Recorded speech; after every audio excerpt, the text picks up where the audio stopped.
digamos, el campo cerrado magnético no tiene, o sea, da vuelta siempre en su eje. Exactamente, claro, pero por eso, a lo que voy es que sobre el área de esa circunferencia perfectamente marcada por ese campo magnético, ¿sí? Va a ser inducida una carga, ¿me entendés? Pero forma una circunferencia perfecta, acuérdense de esto, ¿sí?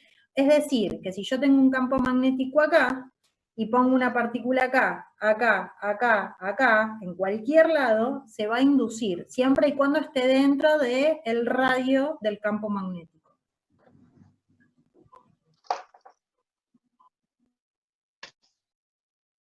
Okay. ¿Y de qué depende el campo, o sea, el radio de ese campo magnético? ¿De qué depende? Sí. Volviendo a lo anterior. Sí. Entonces las líneas cerradas serían los puntos que rodean a... El área, exactamente, las líneas cerradas lo que hacen es delimitar el área del campo magnético, o sea, de la inducción, de donde ese campo magnético va a ejercer su fuerza, que puede ser ya sea de atracción o de repulsión. Bien.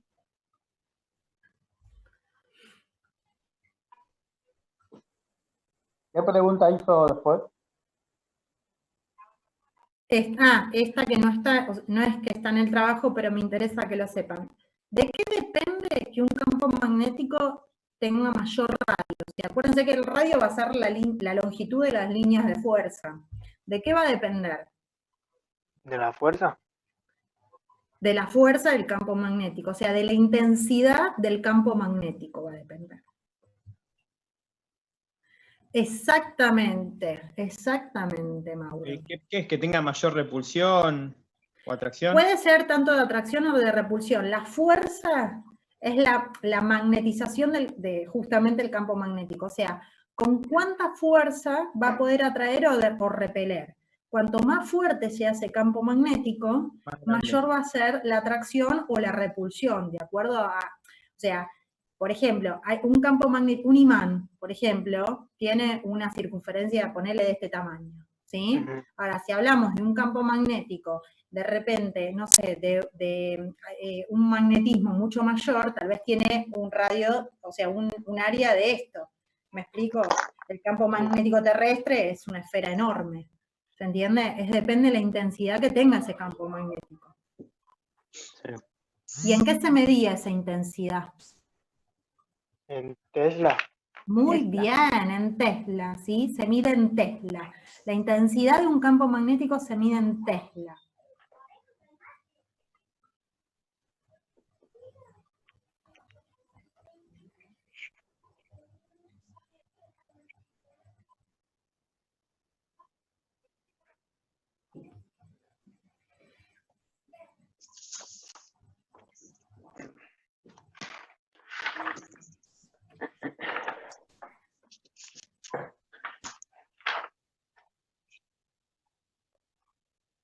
Puede que sí, puede que no.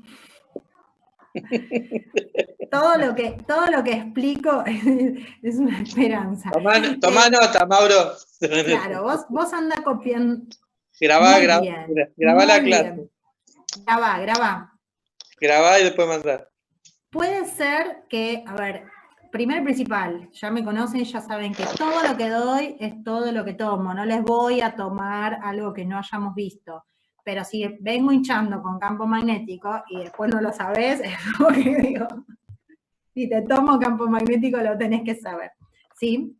Bien, perfecto. Bueno, ahora, luego de esta pregunta venía la otra que decía, ¿cómo influye el oxígeno en la radiosensibilidad de las células? ¿Sí? ¿Cómo influía el oxígeno? ¿Qué era el efecto oxígeno en lo que es la radiosensibilidad? ¿Es un potente radiosensible o no? Claro, ¿qué hace? ¿Qué hace?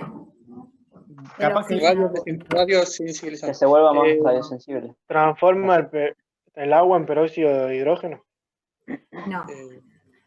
No. Esperen, porque ahí están mezclando lo que son...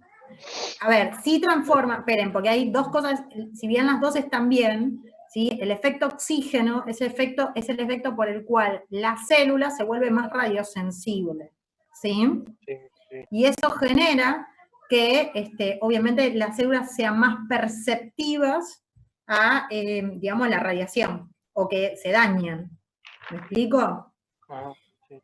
Ese efecto oxígeno, sí, lógicamente, forma el peróxido de hidrógeno, que era lo que oxidaba las células, ¿se acuerdan? Los radicales Sí. libres formaban el peróxido de hidrógeno y oxidaban a las células. Por eso, la oxidación celular se da cuando hay altas concentraciones de oxígeno. Y ese oxígeno lo que hace es delimitar, ¿sí? Digamos, la vida útil de la célula. Se va a hacer más radiosensible, más sensible a cualquier tipo de daño y va a morir más rápidamente. Aumenta el efecto de la radiación. En el caso de la radiación, aumenta el efecto de la radiación.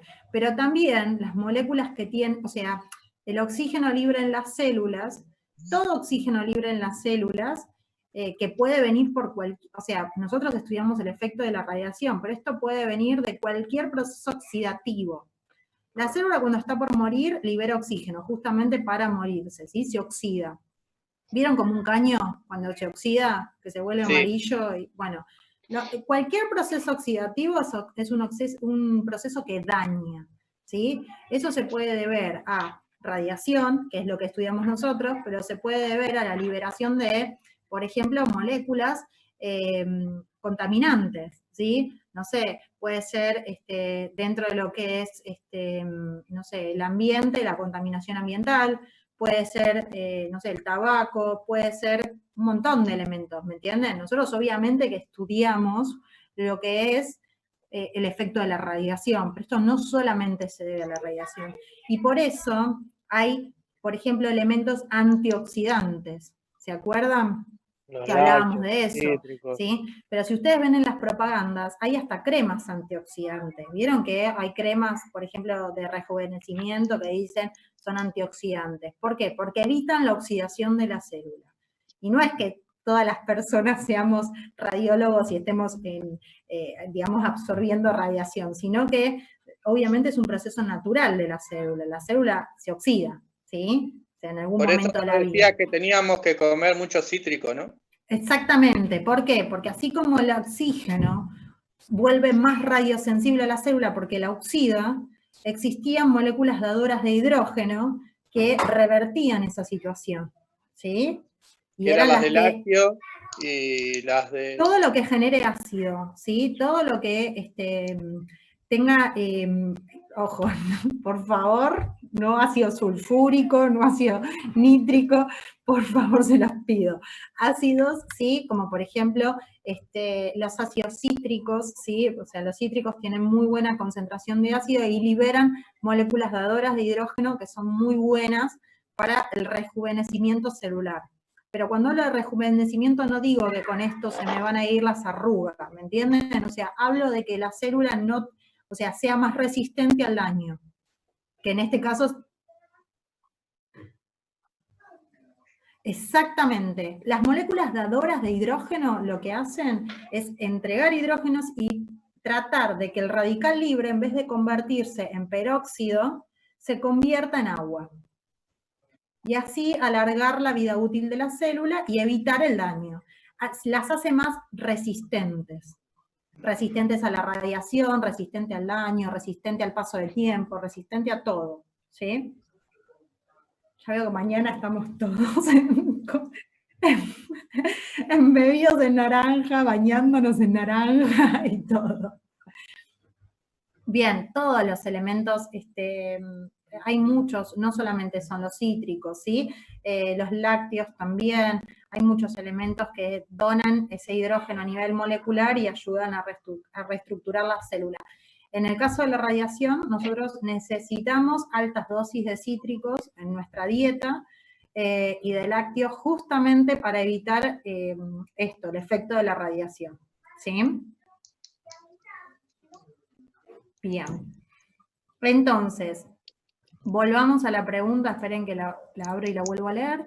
Dice, ¿cómo influye el oxígeno en la radiosensibilidad de la célula? Entonces, el oxígeno lo que hace es convertir a la célula en más radiosensible, o sea, transformarla y aumentar la radiosensibilidad de la célula.